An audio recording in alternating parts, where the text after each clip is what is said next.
Bonjour, bonjour les créatives. Aujourd'hui, je vous présente 3 façons de travailler complètement différentes, même et seul tampon, autour d'une matière qu'on n'a pas trop l'habitude de travailler, le papier calque ou ce qu'on appelle aussi le papier vellum. Voilà, donc à partir de ce même tampon qui me vient de la boutique Make For dont je suis d'été, voilà, je vous ai réalisé 3 cartes complètement différentes, autant sur le format que, que sur la forme. Vous voyez, elles sont totalement différentes.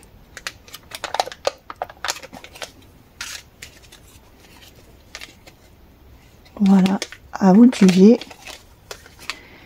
Et donc, si ces cartes vous intéressent, je vous propose les tutos maintenant. Alors, pour la première carte, je prends du papier calque de 14 cm par 28 que je viens tout simplement plier en deux. Ainsi, on aura un format de carte carré de 14 cm par 14. Comme je vais donc embosser à chaud mon tampon clear, donc là je viens appliquer du talc et j'enlève le surplus avec mon pinceau brush pour éviter que ma poudre d'embossage n'aille se déposer vraiment un petit peu partout. Donc pour l'embossage à chaud, voilà, j'encre mon tampon de Versamark. Donc la Versamark est une encre transparente, c'est une sorte de colle en fait pour la poudre à embosser. Donc là j'applique bien mon tampon et j'appuie avec mon presse aide tampon que j'ai fabriqué. Je vous mettrai le lien juste en haut. Et donc sur un papier de brouillon, je dépose donc mon calque et là je vais verser donc ma poudre d'embossage sur mon calque. J'ai décidé de prendre de la poudre cuivrée.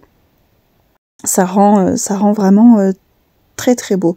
Donc là voilà, j'enlève le surplus et vous voyez que grâce au talc, la poudre s'est vraiment déposée là où il y a la Versamark tout simplement. Avec un petit pinceau, voilà, j'enlève les quelques petits grains qui qui sont résistants.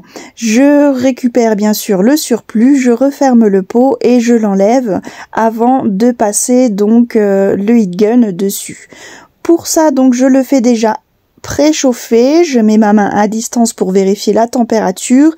Et une fois chaud, voilà, je le mets à une petite distance quand même, mais assez près. Je fais attention de pas rester tout le temps au même endroit. Voilà, il faut que ça chauffe assez vite en fait, pour pas que le papier calque ne se déforme. Il va forcément se déformer légèrement, mais ça peut être facilement rattrapable une fois la carte finie pour le mettre sur... donc on le mettra sous presse un petit peu pour le maintenir en place. Ensuite, je viens donc coloriser mon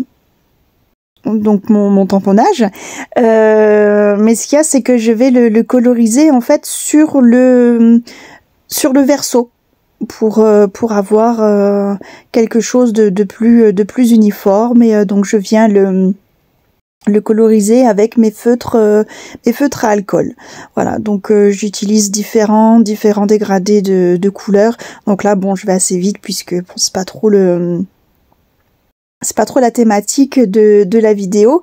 Alors pardon pour mes cheveux, mais c'est vrai que c'est difficile de coloriser des petits motifs sans être au-dessus du motif. Voilà, donc j'ai enlevé quelques parties, mais mais bon, donc je suis partie voilà sur des teintes de rose et de bleu pour l'oiseau, pour vraiment que ça ressorte, et le tournesol, voilà, je l'ai laissé en couleur naturelle jaune pour faire un très beau contraste avec l'oiseau. Pour la deuxième partie de la carte, nous allons faire maintenant le fond. Donc pour ça, j'utilise les petits mots qu'il y a dans le set de tampons. Et un à un, je les tamponne avec la Versamark pour les embosser avec avec la poudre transparente, juste pour donner voilà un petit relief dans le fond. Et je trouve que voilà ces mots sont assez forts, sont très jolis et voilà, et ça comble bien le fond comme ça en transparent, c'est très joli. Donc j'utilise exactement la même technique, hein. Donc là j'ai un petit peu coupé, on n'a pas vu, mais j'ai retalqué, je tamponne, je mets la poudre à embosser, j'enlève les quelques petits grains récalcitrants, je récupère ma poudre, j'enlève tout ça et je fais chauffer exactement de la même manière. Donc je préchauffe et tout doucement, c'est plutôt assez rapidement en fait, je passe le heat gun au-dessus de mon calque, voilà, pour qu'il ne chauffe pas trop mais juste assez pour faire fondre ma poudre.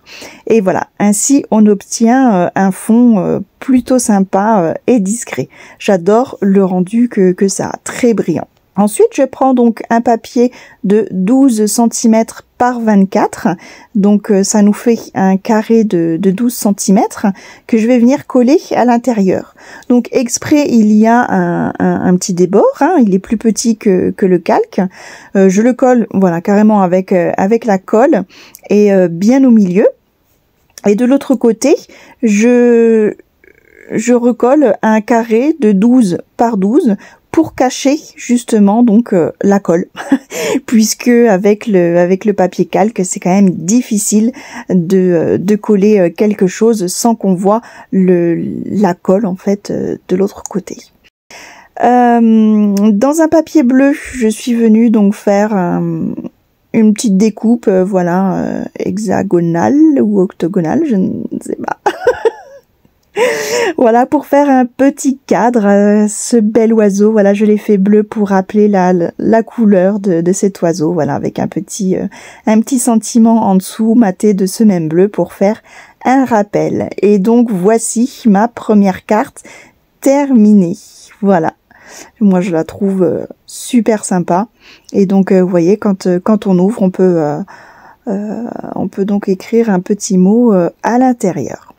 Passons maintenant à la deuxième où là donc pareil, je vais venir tamponner toujours le même tampon mais cette fois-ci à la Versafine noire et là donc peu importe voilà la taille du papier puisque on va détourer notre tampon. Il faut prendre un tampon qui comme celui-ci qui est un petit peu dans la longueur en fait. Vous allez comprendre pourquoi après. Et là je décide de changer de technique, enfin de technique c'est un petit peu la même, mais surtout de matériel. Là j'utilise mes crayons de couleur aquarellables, voilà, ça change un petit peu. Du coup, j'ai tamponné quand même dans du papier assez épais, puisqu'après donc je vais diluer mon crayon de couleur pour bien mixer les couleurs et puis pour ne pas voir ces traits de crayon de couleur. Et ça ravive en même temps tous les pigments des crayons de couleur. C'est vraiment très très joli. Vous voyez là, je mets un petit peu de rose dans les ailes de l'oiseau. Vous allez voir comme ça va sortir après. Alors je vous passe les détails du détourage parce que ça a été assez long, je vous avoue, surtout au niveau du tournesol, mais voilà, le résultat est là. Donc on détourne notre pièce et là, c'est parti, j'humidifie tout mon tampon pour donc voilà, pour, comme je vous le disais, bien activer les pigments. Vous voyez là, le rose, on le voit tout de suite, c'est vraiment tout de suite plus flash et les nuances sont très jolies. Vous voyez les nuances dans le tournesol, surtout le dégradé en fait, hein, qui voilà, les images partent d'elles-mêmes. J'en perds mes mots. Voilà, je trouve ça très joli. Donc on le met de côté et là on vient prendre un papier calque de 10 cm par 15 et on vient faire un pli à 1 cm. Alors attention, n'appuyez pas trop fort, voilà, juste ce qu'il faut, sinon vous risquez vite de percer votre papier calque et ce serait dommage. Alors, on va venir retamponner tout ça. Donc là, je place déjà mes mots sur mon bloc acrylique. Je talque bien sûr mon papier calque. Et puis je tamponne tout ça avec la Versamark pour pouvoir donc l'embosser avec de la poudre à embossage cuivre. Voilà, on va rester un petit peu toujours dans la même thématique pour les cartes, mais vous voyez, de façon différente. Voilà, faire chauffer la poudre, toujours même technique. Et là, donc, grâce avec ma petite languette de 1 cm, je vais pouvoir la coller à un papier de 10 cm par 14. Voilà, qui va nous faire le fond de façon à ce qu'on puisse voir correctement ce qu'il y a sur le papier calque.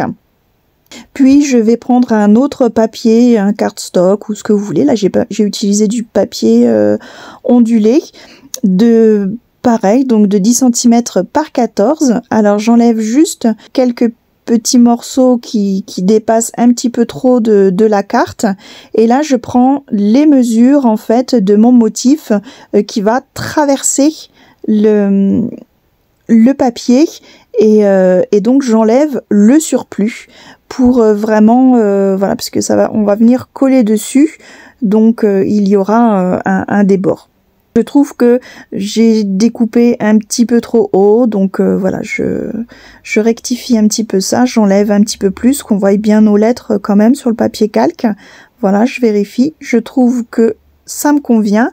Donc je décale un petit peu mon papier pour prendre mes repères et je coupe le surplus de papier calque. Voilà, il faut qu'il y ait quand même un bon petit morceau pour pouvoir coller le calque sur le papier que l'on va mettre en dessous. Donc là, j'hésite pas à bien mettre de la colle et de toute façon, tout sera caché par notre motif. Je place le papier, donc là, le carton ondulé correctement dans ma carte et je viens rabattre le papier calque en collé. Ensuite, je mets de la colle sur le bas de mon tampon, enfin de mon die cut du coup, tamponné, et puis je viens donc le coller sur ma carte, donc au niveau de la jonction des deux papiers. Là, je prends un autre morceau de 10,5 par 14,5 et je vais donc juste frotter les bords comme ça avec la Versamark. Je fais tout le tour, comme si j'ancrais le papier avec la Versamark et donc poser la poudre à embossage tout le tour pour faire un ancrage en embossé en fait, tout simplement. Voilà, j'hésite pas à en remettre et ça fait voilà quelque chose d'irrégulier comme ça tout le tour. Je trouve ça vraiment très joli et donc forcément voilà, ça fait le rappel des lettres. Toujours faire un petit rappel au lieu de faire un ancrage basique, on va dire. Ça fait la petite originalité de la carte. Et donc voilà, je n'ai plus qu'à coller, à mettre de la colle sur tout le dos et coller tout ça sur mon fond. Et ma carte est finie. Voilà pour cette deuxième carte que j'aime beaucoup aussi. Il manque juste un petit sentiment quand même, que j'ai embossé également la poudre cuivrée que je trouve décidément vraiment magnifique. Passons maintenant à la troisième et dernière carte. Donc là, on va prendre deux papiers, donc un papier et un papier calque de la même dimension, donc 14,5 par 21 cm. Là, je fais la même technique que pour la précédente carte. Donc, j'encre tout le tour de ma carte avec la Versamark pour faire un ancrage embossé. Voilà, on va garder cette technique que je trouve vraiment très jolie et qui ira parfaitement avec l'idée de cette troisième carte. Je fais chauffer là tout simplement, hein, rien de bien compliqué pour le moment. C'est une carte qui va s'ouvrir en chevalet. Là, je termine de faire chauffer ma ma poudre à embosser et je vais pouvoir donc plier en deux ma carte dans le sens de la longueur et j'aurai ce format donc en chevalet. Je fais de même avec mon calque et je fais attention, voilà, de garder bien le haut fermé et je vais venir donc embosser à chaud encore mon tampon, mais cette fois je vais déjà l'ancrer avec la Versafine Vintage Sepia. Donc je vais utiliser chaque élément un par un différent du tampon où il y a donc l'oiseau et les fleurs. Je vais déjà mettre le plus gros élément, donc le tournesol, que je répète 3 fois sur la carte. Donc je fais déjà, je place déjà mon encre et j'embosse tout de suite dans la foulée. Donc là je mets de la poudre transparent, sachant que donc la Versafine s'embosse très bien. C'est super sympa justement en utilisant différentes encres colorées associées donc avec la poudre transparente ou la transparente à paillettes et ça fait vraiment des effets très intéressants. Je nettoie bien mon tampon entre chaque utilisation puisque je peux mettre de l'encre sur ma carte et ce serait dommage. Je repasse du talc donc sur mon papier calque et éventuellement même sur mes mains. Voilà, ça évite de mettre des grosses traces de doigts sur le papier calque.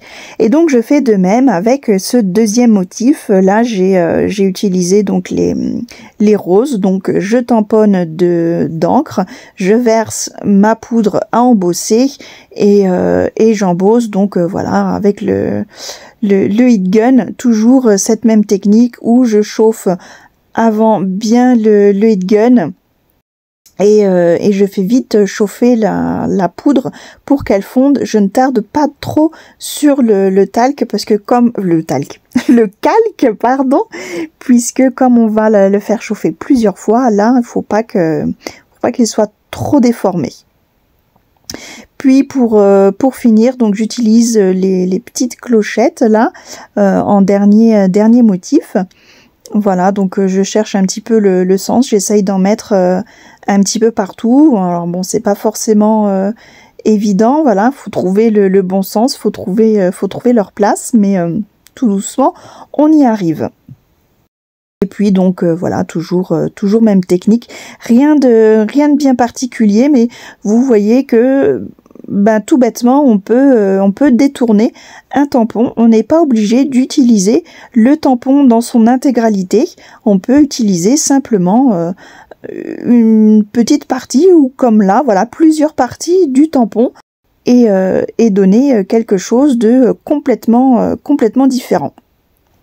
Je termine donc maintenant avec ces petits sentiments que j'ancre avec la Distress Vintage et je viens les coller donc sur du papier craft tout simplement. Donc une partie en matage et une autre partie sur un die étiquette et donc j'y mets des petites attaches parisiennes couleur cuivrée.